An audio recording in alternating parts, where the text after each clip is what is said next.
অফিসের কাজ শেষ করতে করতে ওই দিন আমাদের প্রায় 12:30 বেজে গেছে রাত। অ্যান্ড কাজ শেষ করে আমরা সবাই পিসি অফ করে চলে যাচ্ছিলাম, তখনই একটা ক্লায়েন্ট নক করে, ওনার ফাইল পাঠায় অ্যান্ড বলে যে আমার এটাতে একদম বেস্ট এডিট করে দেওয়া লাগবে।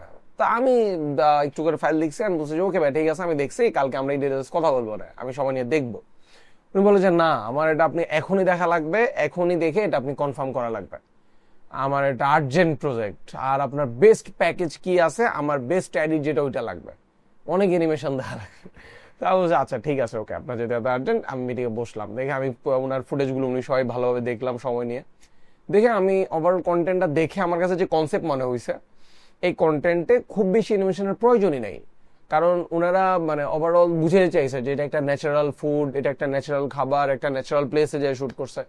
সো মানে কোনো ভেজাল কিছু নাই, এই জিনিসটা ওনারা প্রমোট করতে চাইছে।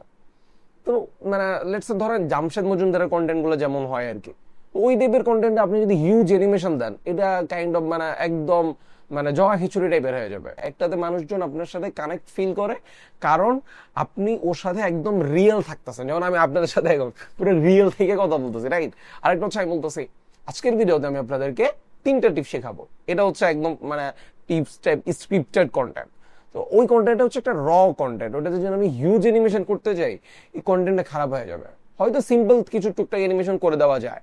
আমি ওনাকে পুরো ব্যাপারটা এক্সপ্লেন করে বুঝায় বলি, দেন ভদ্রলোক ভালো মানুষ ছিলেন, বুঝবান মানুষ ছিলেন, যেহেতু বিজনেসম্যান অবভিয়াসলি মাথায় তো ওনার আছে। দেন বলছে যে থ্যাংক ইউ ভাই সো মাচ, আমি তো নাইলে আমার কন্টেন্টই ধ্বংস করে ফেলতাম এখন। সো দেন ওনার সাথে আমাদের যদি ওই প্রজেক্টে কাজ করা হয় নাই, সিনারিও দেখা যেতেছে যে আমার লস হয়ে গেছে, আমি ওনার থেকে মানে কাজ পাইও আমি কাজ ওনার থেকে নিলাম না, নিজের লস করলাম ওনারা জিতাইতে যায়। আদৌ এটা হয় নাই, উনি আমাদেরকে পরে মোশন গ্রাফিক্স এর কাজ দিছিল, ডিজাইনের কাজ দিছিল। সো আপনি অলওয়েজ যখন আপনার কাস্টমার কিংবা আপনার ক্লায়েন্টের কোন জায়গাটাতে প্রফিট হবে, কোন জায়গাটাতে উনি জিতবেন, ওইটা নিয়ে ভাববেন, তখন আপনার জেতা নিয়ে চিন্তা করতে হবে না। এটা আমি সবসময় বলি, রাইট? সো আজকেও সেই মেসেজটাই, আপনার অলওয়েজ ক্লায়েন্টকে জেতানোর চেষ্টা করতে হবে, তাহলে আপনার জেতা নিয়ে টেনশন করতে হবে না। সো এই তো, দ্যাটস ইট।